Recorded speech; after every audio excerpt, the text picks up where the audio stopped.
8 декабря. Пирамида. И взрослые, и дети. Их много, и они добровольцы. У каждого своя миссия, свой проект, своя история.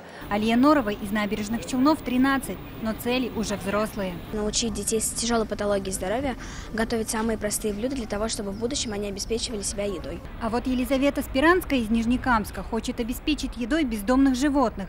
Будущий ветеринар намерена установить автоматы по обмену корма на пластиковые бутылки. Как мама воспитала, что нужно помогать тем, кто в этом нуждается. Помогать тем, кто в этом нуждается, готовы и в 8, и в 58. На форум в Москву приехали почти 15 тысяч человек.